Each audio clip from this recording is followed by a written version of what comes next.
இயேசுவின் ஜெப கோபுரம் ஊழியங்கள் வழங்கும்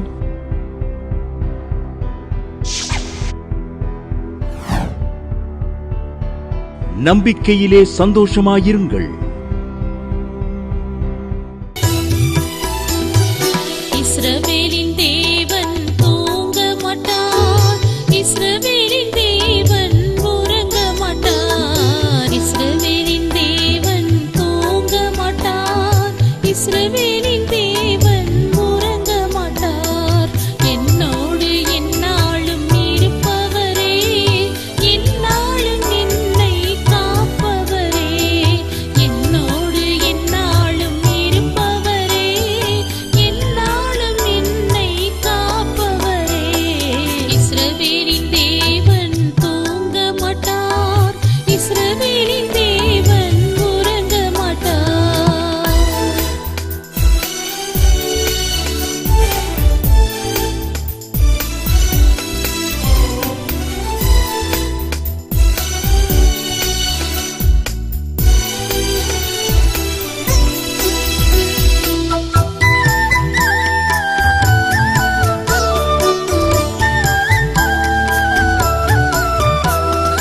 நீண்ட ஆயுள் தந்து நடத்துவாரே, நிம்மதி தந்து காத்திடுவார். நீண்ட ஆயுள் தந்து நடத்துவாரே, நிம்மதி தந்து காத்திடுவார். தேவ ராஜ்யத்திற்கு முடிவு இல்லை, சதா காலமும் இயேசு ஜீவிக்கிறார், சதா காலமும் இயேசு ஜீவிக்கிறார். இஸ்ரவேலின் தேவன் தூங்க மாட்டார், இஸ்ரவேலின் தேவன் உறங்க மாட்டார், இஸ்ரவேலின் தேவன் தூங்க மாட்டார், இஸ்ரவேலின் தேவன் உறங்க மாட்டார்.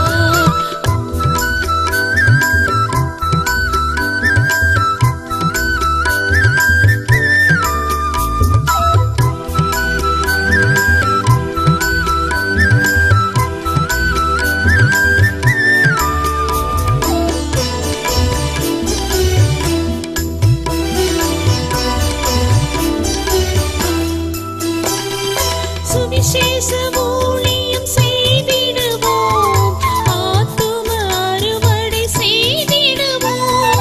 சுவிசேஷ ஊழியம் செய்திடுவோம், ஆத்தும அறுவடை செய்திடுவோம். நித்திய மகிழ்ச்சி தலைமேலே, சஞ்சலமும் தவிப்பும் ஓடி போகும், சஞ்சலமும் தவிப்பும் ஓடி போகும். இஸ்ரவேலின் தேவன் தூங்க மாட்டார், இஸ்ரவேலின் தேவன் உறங்க மாட்டார், இஸ்ரவேலின் தேவன் தூங்க மாட்டார், இஸ்ரவேலின் தேவன் உறங்க மாட்டார். ஜாஸ்பின் என்கிறவங்க சென்னையில் எழுதியிருக்காங்க. அவங்க மகளுக்கு கிட்டத்தட்ட 4 வருஷமாக வரன் பார்த்தாங்களாம், அமையவே இல்லையாம். அவங்க ஞாயிறு தோறும் ஜாய் டிவியில் ஈவினிங்கில் 7:30 மணிக்கு நம்பிக்கையிலே சந்தோஷமாக நிகழ்ச்சி பார்ப்பாங்களாம். நான் ஒரு நாள் அம்மாட்ட ஜெபிக்கன்னு தோணுச்சு, நான் ஜெபம் பண்ணேன், வர்ற அலைன்ஸெல்லாம் தடையாக இருந்துச்சு. அவங்க சொன்னாங்க, தடைகளை தவிர்க்கிறவர் முன்பாக போய் தடைகளை தவிர்க்கிறார், தடையை மீறி வாசலில் பிரவேசிப்பீங்க, அடுத்து வர்ற வரன் உங்களுக்கு அமையும் அப்படின்னு சொல்லி தீர்க்கதரிசனமாக சொல்லி ஜெபம் பண்ணாங்க. என்ன ஆச்சரியம், கர்த்தர் போன வருஷம் கிறிஸ்மஸுக்கு முந்தி திருமண காரியத்தை வாக்கிய பண்ணாரு. கர்த்தருடைய நாமம் மகிமைப்படுவதாக என்று சாட்சி எழுதியிருக்காங்க.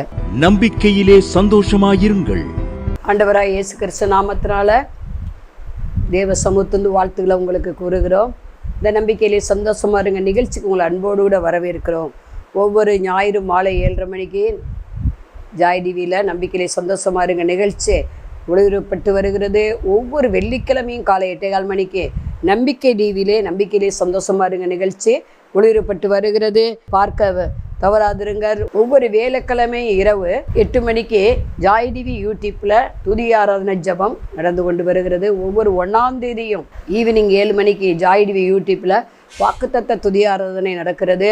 இதெல்லாம் நீங்கள் பார்த்து பயனடையுங்கள். இந்த புரோகிராம் மூலம் உங்களுக்கு புரோஜனமாக இருந்தால் எங்களுக்கு அதை ஃபோன் மூலம் தெரிவியுங்கள். அது நாங்களும் உங்களோடு சேர்ந்து கர்த்தரை மகிமைப்படுத்துவோம். இந்த ப்ரோக்ராம் அனைவருக்கு ஆசீர்வாதமாக இருக்கிறதுனால கர்த்தரை நான் சோத்திரிக்கிறேன். அல்லேலூயா. ரக்கதிகரவோ சகதிகலபரவோ திகபலபரவோ. Thank you Jesus. எல்லா கணத்துக்கும் மகிமைக்கும் கர்த்தர் ஒருவரே பாத்திரராக இருக்கிறார். நாங்கள் சிறுகவும் ஆண்டவர் பெருகவும் வேண்டும். ஒவ்வொரு மாதமும் தேவனால் எல்லாம் கூட பத்திரிக்கை வெளியிடுகிறோம். அது உங்களுக்கு தேவையானால் நீங்கள் அதை ஃபோன் மூலம் அட்ரஸ் சொன்னீங்கன்னா இல்லை எஸ்எம்எஸ் அனுப்புனீங்கன்னா நாங்கள் அனுப்பிவிட ரெடியாக இருக்கிறோம். அநேகர் கேட்குறாங்க 3 நாள் வந்து நாங்கள் தங்கி ஜெபிக்கலாமா? முதல் ஃபஸ்ட்டு வீக், அதாவது ஒவ்வொரு மாதமும் ஃபஸ்ட்டு வேலன் வெள்ளி சனி 3 நாள் விசேஷ உபவாச ஜெபம் இருக்கும். தங்க வசதி இருக்கிறது. நீங்கள் வந்து தங்கி என்ன செய்யலாம்? ஜெபிக்கலாம். கர்த்தர் உங்களை ஆசீர்வதிப்பாராக. இந்த ஊழியத்துக்காக ஜெபியுங்கள். உங்களால் முடிஞ்ச காணிக்கை அனுப்புங்கள். ஜிபே நம்பரும் நாங்கள் இப்போ டிவியில் போடுகிறோம். யூடியூப்லேயே அது வரும். அதை நீங்கள் பிரயோஜனப்படுத்தி கொள்ளுங்கள். கர்த்தர் தாமே உங்களை ஆசீர்வதிப்பாராக. தலையை தாழ்த்தி ஜெபம் பண்ணுவோம். பரலோக பிதாவே, நாங்கள் சோத்தரிக்கிறோம். இந்த தேவ செய்திக்கு விரோதமாக எழும்புகிற ஆயுதம் இயேசு நாமத்தில் வாய்க்காமல் போவதாக. இந்த தேவ செய்தி 100 மடங்கு பலன் தருவதாக. ஒரிக்காதாகலாலாவா. நரம்பு பிரச்சனைனால பார்த்துக்கிட்டு இருக்கீங்க. கர்த்தர் இந்த நரம்பு பிரச்சனை எடுத்து போடுகிறார். அல்லேலூயா. அதுக்கு மெடிசன் எடுத்துக்கிட்டு இருக்கீங்க. நரம்புகளை கர்த்தர் பலப்படுத்துகிறார். உச்சந்தலையிலிருந்து உள்ளங்கால் வரை வருகிற அந்த நரம்புகளில் தேவ வல்லமை இறங்குறது. அல்லேலூயா. அல்லேலூயா. ராகாலாவா. நரம்புகள் பலன் கொள்வதாக. ஒரிக்கா சபாதிகாபா. அடிக்கடி கீழே விழுந்துறீங்க. ஒரு தலை சுத்து வருது. கர்த்தர் அதை எடுத்து போடுகிறார். ரேகா சபலபரவோ. ஒரிக்கா தகால சரியாக தூக்கவல்ல பார்த்துக்கிட்டு இருக்கீங்க. கர்த்தர் சுகமான நித்திரையை தருகிறார். ஆதாமுக்கு அயர்ந்த நித்திரை வரப்பினது போல உங்களுக்கு அயர்ந்த நித்திரை வரப்பண்ணுகிறார். ரேகா தீகா ராபா சபலவரவா. வசன பொறிக்க பிசாசை இயேசு நாமத்தில் சபிச்சு அப்புறப்படுத்துகிறோம். வசனம் 100 மடங்கு கிரியை செய்வதாக. ஓ ராதா லராபா தி கபாவா. ஒரிக்கா தீகால ரபா சே. ஒரி கபாபலி பரபா ரிகாலபரவோ சபதி கபாபலபரவோ. ஓ திடுக்கு திடுக்குன்னு முழிக்கிறீங்க. தூக்கத்தில் யாரோ கூப்பிட்ற மாதிரி இருக்குது. வீட்டில் ஏதோ சலங்க சத்தம் அது இது அப்பப்போ கேட்குது. வீட்டில் ஒரு சத்துரு போராட்டம் இருக்குது. ஒரு முனி பாய்ச்சல் இருக்குன்னு சொல்கிறீங்க. அது இயேசுவின் நாமத்தில் அர்த்தமாக்கப்படுகிறது. சத்துரு உட்பகுதிலும் குடி ஒடிப்பகுதிலும் இருக்காது. உங்கள் எல்லையில் கர்த்தர் வாசம் செய்கிறார். உங்கள் எல்லைகளில் கர்த்தருடைய பிரசன்னம் இறங்குகிறது. தேவ வல்லமை இறங்குகிறது. உங்களுக்கான தூதர்கள் உங்கள் எல்லைகளுக்குள்ளே இறங்குகிறார்கள். பாரிக்காதகலபரவசே.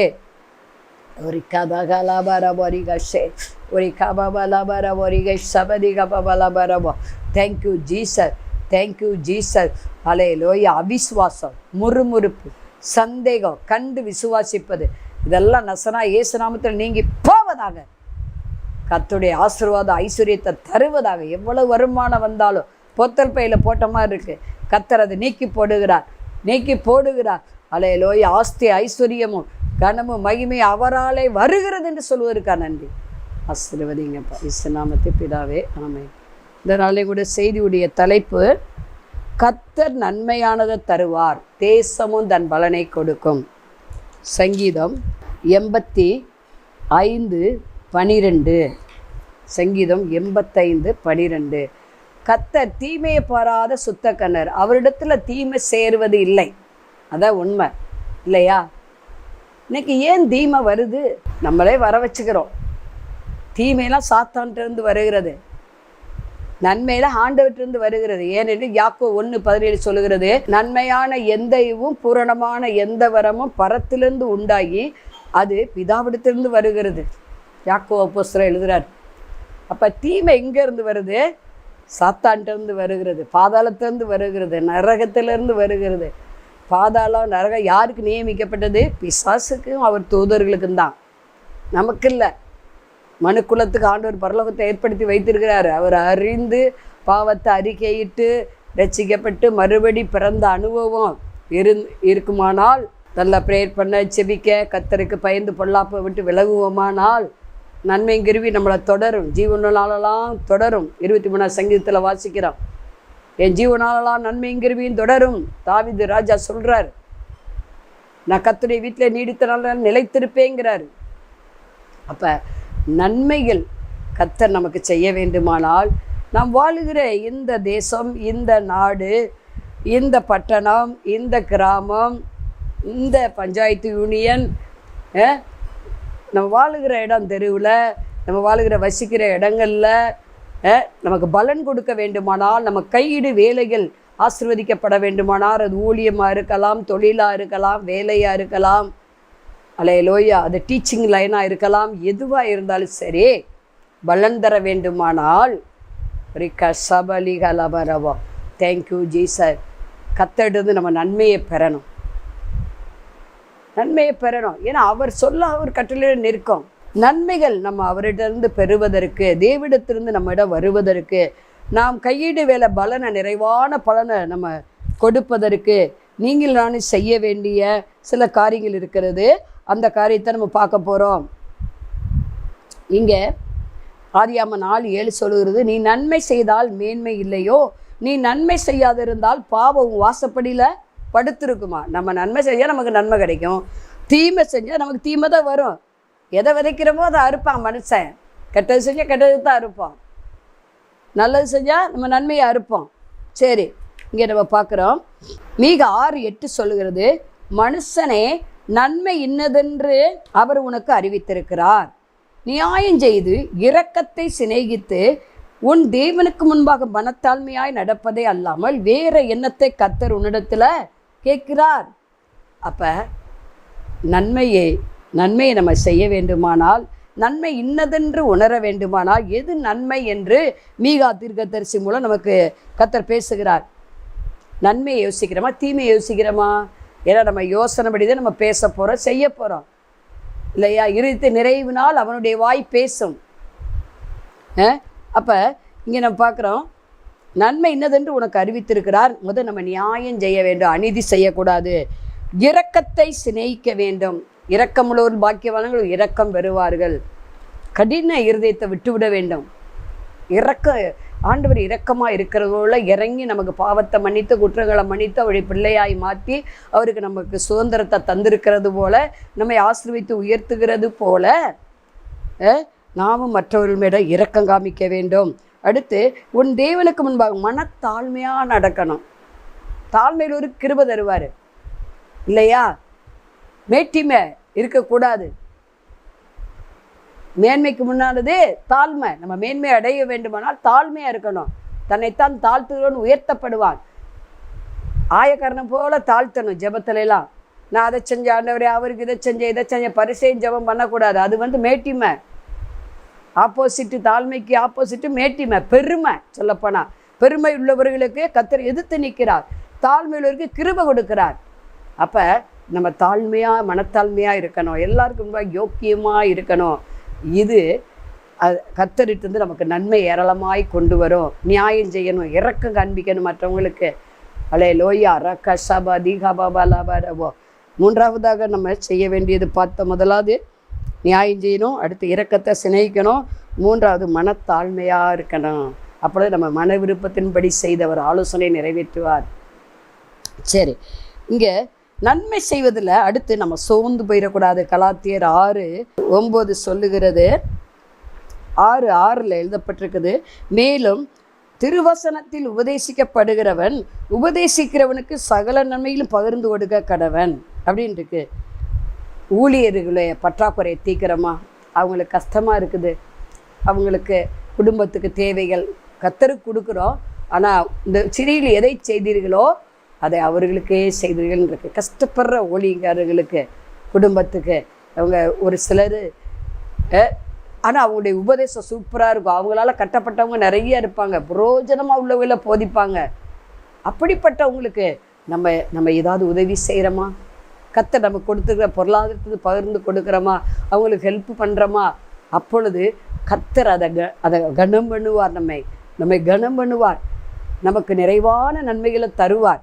அடுத்து நம்ம பார்க்குறோம், அதில் தான் அந்த கலாத்தியர் 6:9 நன்மை செய்வதில் சோர்ந்து இருப்போமாக, நன்மை செய்வதில் சோர்ந்து போகாதிருப்போமாக, நாம் தளர்ந்து போகாதிருந்தால் ஏற்ற காலத்திலே அறுப்போம். பார்த்தீங்களா? நம்ம நன்மை செஞ்சால் என்னைக்கிருந்து கர்த்தர் நன்மையை பெறுவோம். தீமையை பாராத சுத்த கண்ணராக இருக்கிறார். நீங்கள் நான் ஆராதிக்கிற தேவன், நாம் தீமையை பார்க்கக்கூடாது. தீமை செய்கிறவர்களுக்கு நன்மை செய்ய வேண்டும். 1 பேதுரு 3:17 சொல்லுகிறது, தீமை செய்து பாடநுயிப்பதை பார்க்கிலும் நன்மை செய்து பாடநுயிப்பதே மேன்மையாக இருக்கிறது. நன்மை செய்து நமக்கு பாடுகள் வருதா, கர்த்தர் நம்மளை மென்மையில் உயர்த்துவார். நம்மளை மென்மேல் ஆசீர்வதிப்பார், சகல நன்மையால் நம்மை திருப்தி ஆக்குவார். 3 யோவான் 11வது வசனம், நன்மை செய்கிறவன் யாரா தேவனால் உண்டாயிருக்கிறானா. எப்படி? அப்போ தீமை செய்கிறவன் பிசாசினால் உண்டாயிருக்கிறான் தான் அர்த்தம் இல்லையா? நீங்கள் எல்லாரும் தேவனுடைய பிள்ளைனா நிச்சயம் நன்மை செய்யணும், சோர்ந்து போகாமல் செய்யணும். எவ்வளோ நாளைக்கு தான் உங்களுக்கு உதவி செய்யணும்னு அலட்டிக்கிடாதீங்க. தொடர்ந்து நம்மளால் முடிஞ்சதை செஞ்சுக்கிட்டே இருப்போம் கர்த்தருக்காக. அப்பொழுது கர்த்தர் என்ன செய்வார்? ஏராளமான நன்மைகளை நிச்சயம் நமக்கு தருவார். நம்ம எதிர்பார்த்ததை விட கேட்டதை விட அதிகமான நன்மையான ஈவுகள் என்ன செய்வார்? கண்டிப்பாக செய்து நம்மளை கைவிடவே மாட்டார். சரி, அடுத்து சப்பிரால் பூவாலை போல நம்ம கர்த்தருக்கு பயப்படணும். அங்கே யாத்ராம 1:20 சொல்லுகிறது, இது நிமித்த தேவன் மருத்துவச்சிகளுக்கு என்ன செஞ்சாராம்? நன்மை செய்தார். ஜனங்கள் பெருகி மிகுதியும் பலத்து போனார்கள். 21வது வசனம், மருத்துவச்சிகள் தேவனுக்கு பயந்ததினால் அவருடைய குடும்பங்கள் தலைக்கும்படி செய்தால். அதாவது ராஜா பார்வோன் கட்டளையிடுறாரு, குழந்தை பிறந்தவொன்னே, ஆம்பளை பிள்ளை பிறந்தவொன்னே எல்லாத்தையும் எபிரேய ஸ்திரீகளுக்கு யார் யார் குழந்தை பெறாங்களோ, ஆம்பளை பிள்ளை பெறாங்களோ அதெல்லாம் கொன்னுடு, பிறக்கும் போதே மூக்க பிடிச்சு கொன்னுடு, அவங்க சுவாசத்தை நிறுத்திவிடு. பார்த்தீங்களா? ஆர்டர் போடுறாரு. ஏன்னா இஸ்ரவேல் ஜனங்கள் நல்லா இருக்கிறது அவனுக்கு பிடிக்கல. பார்வோன் எதை குறிக்கக்கூடாது இருக்காரு? பிசாசு, லூசியப்பர், அவன் லூசுத்தனமாக தான் செய்வான். ஆனால் பாருங்க, அவங்க ராஜா கட்டளை தள்ளிட்டாங்க. பார்வோன் ராஜா கட்டளை தள்ளிட்டு கர்த்தருக்கு பயந்து அவங்களெல்லாம் உயிரோடு காத்தாங்க. அப்படியே ராஜா கேட்குறாரு, ஏன் ஆம்பளை பிள்ளைங்க பிறந்தா, எபிரேய ஸ்திரீகளுக்கு பிறந்தா ஏன் அதை கொல்ல மாட்டேங்கிறீங்கன்னு கேட்கும்போது, இல்லை எஜமானே, அப்படி இல்லை, நாங்கள் குழந்தைய கையில் போய் எடுக்கவங்களே அவங்க ஆட்டோமேட்டிக்காக அவங்க பிரசவம் நடந்துருது அவங்கள, அதனால் நாங்கள் ஒன்றும் பண்ண முடியல. எப்படி ஞானமாக மறு உத்தரவு கொடுக்குறாங்க? ஏன்னா ஏசாயா 66:9 அதைத்தான் சொல்லுகிறது, பிறச்செய்கிறவரை நான் பிறச்செய்யாது இருப்பேனோ, பிரசவிக்க பண்ணுகிற நான் பிரசவத்தை தடுப்பேனோ. எவ்வளோ அருமையான வார்த்தை! ஆண்டவர் பிரசவிக்க பண்ணுகிறார். அவங்களுக்கு கர்த்தருக்கு பயந்து அந்த பொல்லாப்பை செய்யாதனால கர்த்தர் அவங்கள தலைக்கும்படி செய்தார். வாழையடி வாழையாக அவர்கள் உயர்த்தப்பட்டார்கள், ஆசீர்வதிக்கப்பட்டார்கள். இப்போ நீங்களும் நானும் எல்லா ஜாதிகளை பார்க்கிலும் அதிகமாய் ஆசீர்வதிக்கப்பட்டு சகலவித நன்மைகளை அணிவிக்க சம்பூரணமாய் நம்ம தேவனிடத்திலிருந்து பெற வேண்டுமானால் கர்த்தருக்கு பயப்பட வேண்டும். சரி, அடுத்து எஸ்ரா புஸ்தகம் 8ஆம் அதிகாரம் 22, எங்கள் தேவனுடைய கரம் தம்மை தேடுகிற எல்லார் மேலும் அவர்களுக்கு நன்மையாக இருக்கிறது என்றும் அங்கே பார்க்குறோம். உபவாசத்தோடு தேடணும்னு சொல்கிறாரு அங்கே. ஏன்னா அதுலேயே 8:21 சொல்லுகிறது, தங்களை தாழ்த்துவதற்கும் எங்களுக்காகவும் எங்கள் பிள்ளைகளுக்காகவும் எங்களுடைய சகல பொருட்களுக்காகவும் செவையான வழியை தேடுவதற்காகவும் நாங்கள் அகாயா நதி அண்டையிலே உபவாசத்தை கூறணுங்கிறாரு எஸ்ரா. அப்போ நம்ம உபவாசித்து எதுக்காகலாம் ஜெபிக்கிறோமோ, உபவாச ஜெபம் என்பது நம்மளை தாழ்த்துவதை குறிக்கக்கூடியதாக இருக்கிறது. தேவ சமூகத்தில் நம்மளை தாழ்த்துறோம். வாரத்தில் ஒரு நாளாவது ஒரு வேளையாவது உபவாசம் ஜெபிக்கிறோமா? வாரத்தில் அவன் பரிசை சொல்கிறார், நான் 2 தரம் உபவாசத்து ஜெபிக்கிறேங்கிறாரு. நம்ம ஒரு நாளைக்கு, அதாவது ஒரு வாரத்தில் ஒரு நாளாவது உபவாசம் பண்ணி ஜெபிக்கிறோமா? ஜெபிக்கணும். உபவாசத்துக்கு அதிக பவர் உண்டு. இந்த ஜாதி பிசாசு உபவாசத்தால் ஜெபத்தினால் மட்டும் மற்றவற்றால் புறப்பட்டு போகாது. ஆண்டவருக்கு நன்மை பெறுவதற்கு அடுத்தபடியாக நம்ம பார்க்குற காரியம் உபவாசித்து ஜெபிக்க வேண்டும். அப்பொழுது கர்த்தருடைய கரம் நன்மையானது நமக்கு செய்யும். எல்லா ஊழியங்களுக்காக, தேச மக்களுக்கு ரட்சிப்புக்காக, தேசத்துக்காக, சமுதாயத்துக்காக, குடும்பத்துக்காக, பிள்ளைகளுக்காக, படிப்புக்காக, எல்லாவற்றிற்காக நீங்கள் என்ன செய்யணும்? உபவாசம் ஜெபிச்சா கர்த்தர் நன்மையானதை நிச்சயம் தருவார். அடுத்து ஆதியாகமம் 50:20 அங்கே நீங்கள் எனக்கு தீமை செய்ய நினைத்தீர்கள், தேவனோ இப்பொழுது நடந்து வருகிறபடியே வெகு ஜனங்களை உயிரோடு காக்கும்படிக்கு அதை நன்மையாக முடிய பண்ணினார். 21வது வசனம், ஆதலால் பயப்படாதிருங்கள், நான் உங்களையும் உங்கள் குழந்தைகளையும் பராமரிப்பேன் என்று அவர்களுக்கு ஆறுதல் சொல்லி அவர்களுடைய பட்சமாய் பேசினான். உங்களுக்கு தெரியும் யோசேப்புடைய சரித்திரம் பாருங்க. இது ஆதியாகமம் 39:2 கர்த்தர் யோசேப்போடு இருந்தார், அவன் காரி சித்தி பெற்றவனாய் இருந்தான். யோசேப்பு கனி தருகிற செடியாக இருந்தான். அவன் கூட பிறந்த எல்லாரும் என்ன பண்ணாங்க? சௌரர்கள் அவனை தூக்கி குழியில் போட்டாங்க. ஏன்னா சொப்பனம் பார்த்தா 11 அருகிலும் என்னை சுற்றி வணங்குறது, நான் நடுவில் இருக்கேங்கிறாரு. 11 நட்சத்திரங்களும் என்ன செஞ்சது, தொழுது கொண்டது அப்படிங்கிறாரு. அப்போ அவன் தகப்பே அவனை வெறுக்கிறா, இது நிமித்தம் நானும் உன் தாய் வணங்குவோமோ அப்படிலாம் சொல்கிறாரு. ஆனால் இங்கே நம்ம பார்க்குறோம் அந்த சொப்பனம் சொன்னதுனால பிரச்சனை வந்துருச்சு. இந்த யோசிப்பு பாருங்கள், சொப்பனத்தை சொல்லாமல் இருந்தால் குழிக்கு போயிருக்க மாட்டான். இன்றைக்கி அநேகர் அப்படி தான் தரிசனத்தை சொப்பனத்தை பப்ளிக்காக சொல்லுவோம். இதனால் நம்ம மேலே சில எரிச்சல் படும். கூட பிறந்தவன் தான் சத்துரு. பைபிள் இருக்கல, அதாவது ஒருவனுக்கு சத்துரு யார், வீட்டார் தான், வேறு யாரும் சத்துரு கிடையாது. ஆனால் அவங்கள நம்ம சிநேகிக்கணும். அந்த வாக்கு தத்தத்தை இந்த யோசேப்பு கடைப்பிடித்து நடந்தான். சகோதரர்கள் குழியில் போட்டாங்க. பிறகு அதில் ஒருத்தன் சொன்னான், ரூபன் இல்லை வேண்டாம் அப்படி இந்த எகிப்தியர் வாராங்க, விற்று போட்டுடலாம். பிறகு 20 வெள்ளிக்காசுக்கு விற்று போட்டாங்க. பார்க்குறோம். அந்த எகிப்தில் இருக்கிறவன் அதை வாங்கி என்ன செஞ்சான், பார்வோன் அரண்மனையில் அவன் கொடுக்குறான். அப்போ அங்கே அவன் அந்த அரண்மனையில் கத்திரவனோடு இருந்தார், அவனை ஆசீர்வதித்தார்.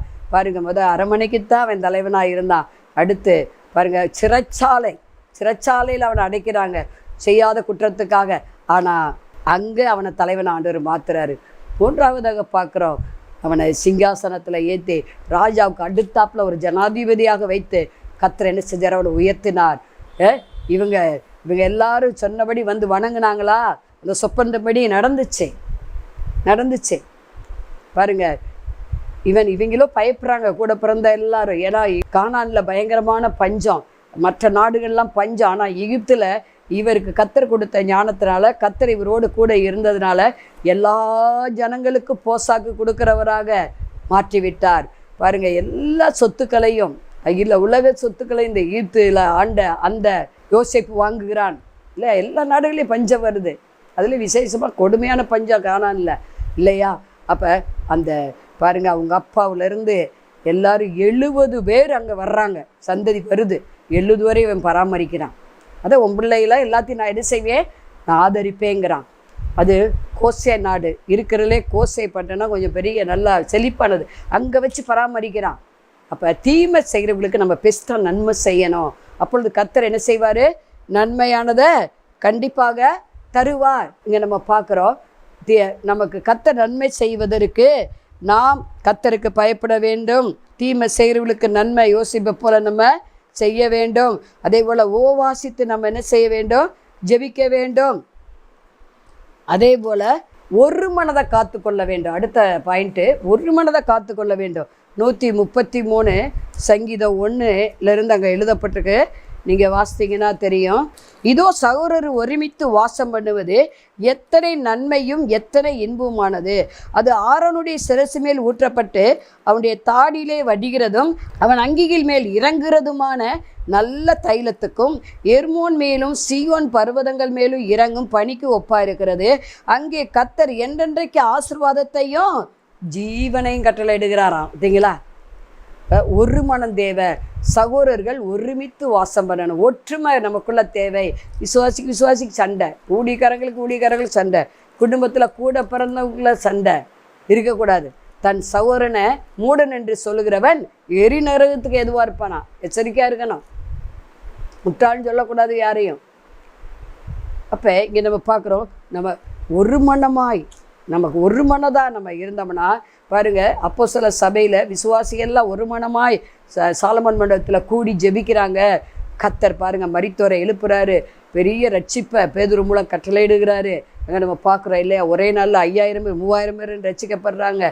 சப்பானி நடக்கிறான், 40 வருஷத்துக்கு மேலே நடக்க முடியாதவன் நடக்கிறான். அப்படிப்பட்ட அற்புதங்கள்லாம் நடக்க காரணம் என்ன, பேதுரு எழுப்பட்டவங்களாம் குணமாகறாங்க. பவுலின் கையினாலே விசேஷ அற்புதங்கள்லாம் நடக்குது, பொல்லாத ஆவியெல்லாம் ஓடுது. அப்போ எல்லா விசுவாசிகளும் ஊழியர்களும் ஒருமனப்பட்டு என்ன செய்யணும், ஒரு மனமாக இருக்கணும். விரோதமாக எழும்பக்கூடாது. நல்லா இருந்தால் வாழ்த்துங்களே. ஒரு சர்ச்சா இன்னொரு சர்ச்சை கட்டுவீங்கன்னு நல்லா என்கரேஜ் பண்ணுங்கள். அதை விட்டுட்டு அவங்களுக்கு சர்ச்சை கட்டி எனக்கு இல்லை, அவங்க வீடு வாங்கிட்டாங்க எனக்கு இல்லை, அவங்க பிள்ளைக்கு திருமணம் ஆகி குழந்தை இருக்குது எனக்கு பிள்ளைக்கு திருமணம் இல்லை, ஏன் ஆண்டவர் இப்படி பட்சபாதம் பார்க்குறாரு, இந்த முறுமுறுப்பு இருக்கக்கூடாது, போராமல் இருக்கக்கூடாது, ஒரு மனம் இருக்கணும். பிறர் ஆசீர்வதித்து வாழ்த்துனா அந்த ஆசீர்வாதம் நமக்கே வந்துடும். அந்த ஆசீர்வாதத்துக்கு அந்த வாழ்த்துதலுக்கு அவங்க பாத்திரனாக இருந்தால் அவங்ககிட்ட போகும், இல்லைன்னா போகவே போகாது என்பதை நம்ம மறந்து போயிடக்கூடாது. சகோதர சிநேகத்தில் நம்ம நிலைத்திருந்தால் நமக்கு கர்த்தர் நன்மையானதை கண்டிப்பாக தருவார். அதே போல் கடைசியாக ஒன்றை பார்த்து முடிச்சிருவோம். சங்கீதம் 34:10 சொல்லுகிறது, கர்த்தரை தேடுவோருக்கு ஒரு நன்மையும் குறைபடாது. தானியேல் ஒரு நாளையில் 3 முறை தேடினான். தாவீது ஒரு நாளில் 7 முறை கர்த்தரை தேடுறாரு, துதிக்கிறாரு. நீங்களாலும் எத்தனை முறை தேடுறோம் ஆண்டவரை? சிலர் காலையில் கொஞ்சம் நேரம் ஜெபம் பண்ணுறதோட சரி, பிறகு நைட்டு படுக்க போகுது அப்படி இருக்காங்க. நீங்கள் இடையில நேரம் கிடைக்கும் போதெல்லாம் தேவ சன்னிதானத்தில் உட்காருங்க, ஜெபம் பண்ணுங்க, கர்த்தரை தேடுங்க. அப்போது நிச்சயம் கர்த்தர் நன்மையானதை தருவார். தலையை தாழ்த்தி ஜெபம் பண்ணுவோம். பரலோக பிதாவே, நாங்கள் சோத்திரிக்கிறோம், துதிக்கிறோம். கர்த்தர் நன்மையானது தருவார், தேசமும் தன் பலனை கொடுக்கும். ஓ ராக்கா தீகா ராபா லீகா தாகா ராபா, இதை பார்க்குற ஒவ்வொருவரும் ஆண்டவரே ஏராளமான நன்மைகளான் நிரப்புங்க ஆண்டவரே. எந்தெந்த இடத்துல வெட்கப்பட்டு தீமையை அனுபவிக்கிறாங்களோ அவங்க துன்பப்பட்ட காலம் ஆண்டவரே, நிந்தப்பட்ட காலத்துக்கு சரியாய் மகிழ்ச்சி ஆகுங்கிறப்பா. எந்தெந்த நன்மைக்கு இந்த பிரேயரில் கலந்து கொண்டு ஜெபிக்கிறாங்களோ, மனைவியை கண்டறிகிறோம், நன்மையை கண்டறிகிறான், கர்த்தரது தயவும் பெறுகிறான் ஆண்டவரே. நல்ல மனைவியை அமையிட்ட ஆண்டவரே. ஆண்டவரே, பிள்ளைகளுக்கு நல்ல ஒரு ஆண்டவரே ஒரு மனவாட்டியை கட்டளையிடுங்க ஆண்டவரே. பொம்பளை பிள்ளைகளுக்கு நல்ல ஒரு மனவாளனை கட்டளையிடுங்க ஆண்டவரே. ஒரு அக்கா தீகாலாபாராபாலாபாராபா ஷே, கற்பத்தின் கனி கல்யாணம் ஆகி 2 வருஷம் இல்லை, 3 வருஷம் இல்லை, 5 வருஷம் இல்லை, 7 வருஷம், 8 வருஷம் இல்லை, 15 வருஷமாக இல்லை, 20 வருஷமாக இல்லைன்னு சொல்லுகிற பிள்ளைகளுக்கு ஆண்டவரே, கற்பத்தின் கனி கர்த்தர் கொடுக்குற பலன், பிள்ளைகள் கர்த்தரால் ஒரு சுதந்திரம், கற்பத்தின் கனி கொடுக்கப்படுவதாக இயேசுவின் நாமத்தினால. அலை லோயா ரிக்கா தகா ரபா ஷே, மேற்படிப்பை தொடருவதற்கு பணமுள்ள கர்த்தர் மேற்படிப்பை தொடர உதவி செய்கிறாங்க. எந்த சப்ஜெக்ட்டுக்கு போகேன்னு தெரியல, கவுன்சிலிங் போட்டிருக்கீங்க, கர்த்தர் சரியான வழியில் நடத்துவாராக. தெய்வ பிரசனம் மூடட்டும் ஆண்டவரே, குறையெல்லாம் நிறைவாகட்டும். அலையலோயா தைராய்டு பிரச்சனை நீங்கி போவதாக. ஹார்மோன் அதிகமாய் சுரந்து உடம்பு வெயிட் போட்டுக்கிட்டே வராது, நீங்கி போவதாக. டிப்ரெஷன் நீங்கி போவதாக. தேவனர் அசைவாரும்படியாக ஜெபிக்கிறோம். எல்லா துதிக்கனவே எடுத்துங்க இயேசு நாமத்தினால சுவாசத்தோடு சோத்திரத்தோடு ஜெபிக்கிற நல்ல பிதாவே, ஆமென் ஆமென். மாணவர்களே, அதிசய கல்வாரி ஊழியங்கள் மூலம் ஒவ்வொரு மாதமும் தேவனால் எல்லாம் கூடும் பத்திரிகையை நாங்கள் வெளியிடுகிறோம். தேவ சமூக பாடல்கள் DVD, ACD, இந்த பாடல்களை நாங்கள் வெளியிடுகிறோம். அதிசய கல்வாரி ஊழியம் இது தீர்க்க தரிசன ஜெப ஊழியமாக நடைபெறுகிறது. இந்த ஊழியங்களுக்காக ஜெபிக்க, காணிக்கையை அனுப்ப தாங்க மறவாதிருங்கள். ஜெபிக்கிற, கொடுக்கிற, உழைக்கிற உங்கள் ஒவ்வொருவரையும் ஆண்டவர் தாமே ஆபிரகாமை ஆசீர்வதித்தது போல சகல விதத்திலும் உங்களை ஆசீர்வதிப்பாராக. ஆமென். அன்பிற்குரியவர்களே, இந்த ஊழியத்தை உங்கள் காணிக்கைகளால் தாங்குபவர்களின் கவனத்திற்கு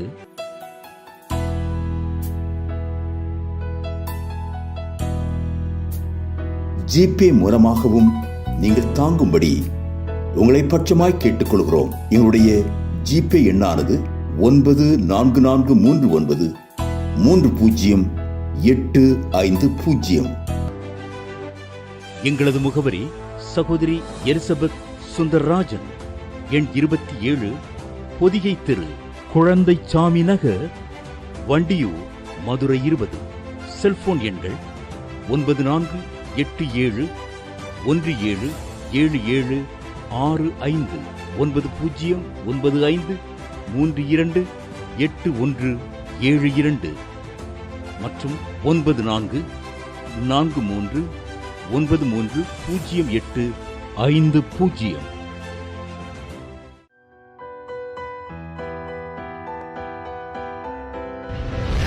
கர்த்தர் உங்களை ஆசீர்வதிப்பாராக.